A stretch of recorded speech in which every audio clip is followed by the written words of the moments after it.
belongs to Answer Coalition, and he's here with us, and let's have a big applause.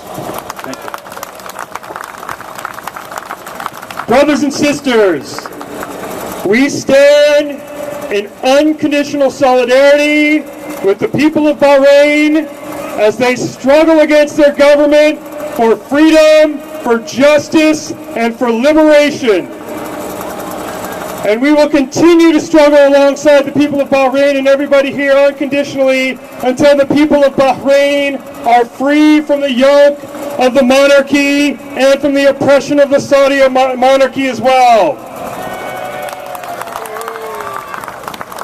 We know that we have a very important obligation here in the United States as peace-loving people, as anti-war activists, as strugglers for justice. We have a very important obligation to the people of the Middle East because we know that it is our government, that is the government of the United States that is responsible for so much oppression, war, occupation, and injustice in the Middle East and across the region. We know, for example, that it's inconceivable that the U.S. government doesn't have first-hand knowledge and is not encouraging the repression in Bahrain. We know that they have first-hand knowledge and are encouraging the repression in Yemen. They held on to Mubarak until the last moment, until the people forced Mubarak out and Mubarak had to leave there. We know that every single time our government tries to get us to go along with a war in the Middle East, another war in a Muslim country, and they attack Muslims here using hate and racism, we are not with them. We oppose them. We know it's our responsibility to resist every single bit of racism against the people of the Middle East.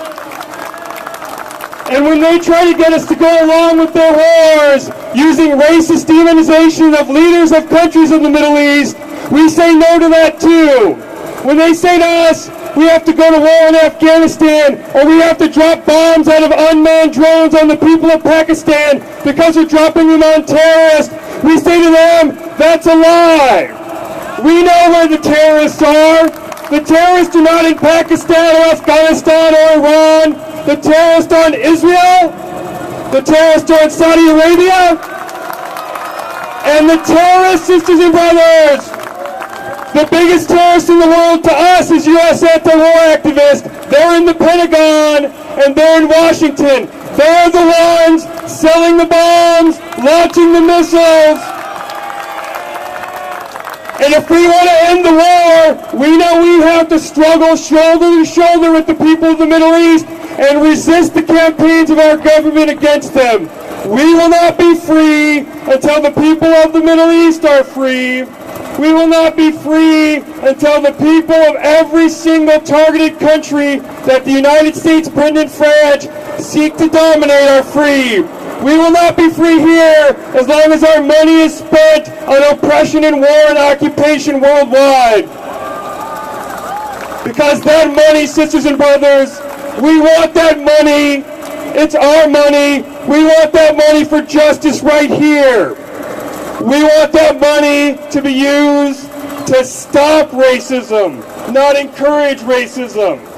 We want that money to be used for education and jobs and health care, not to fund Israeli apartheid, not to fund the Saudi Arabian government, not to fund the Bahrain government, not to station the 5th Fleet in Bahrain, not to station the 6th Fleet in Italy, not to rain cruise missiles and other missiles and 500 and 1,000-pound bombs on hospitals and roads and schools in Libya. Not one single bomb being dropped on Libya is for freedom or democracy. It's to get out of Libya. It's to overthrow their government and replace that government with one that will do U.S.'s bidding, and so they can put their bases back in Libya right next to Egypt. Well, we oppose that because we don't want our money being spent on oppression. We want it being spent on liberation and jobs, and I'll say it again, housing, health care, and we will stand with you opposing racism against Muslims and Arab people here in the United States,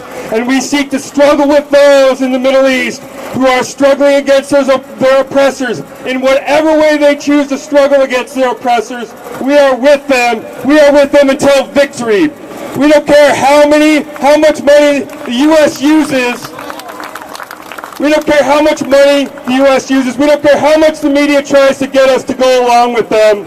We will stick with you in this struggle until you are free, and we will be free, sisters and brothers, no matter how powerful the United States is, and the people of Egypt have shown this, the people of Bahrain and Yemen have shown this, no matter how strong U.S., Britain, and France are, they're not stronger than the people. They never will be. If we stick together, and the more we stick together in our march toward liberation, we will be free, because they make up a tiny part of the world's population. We are the people.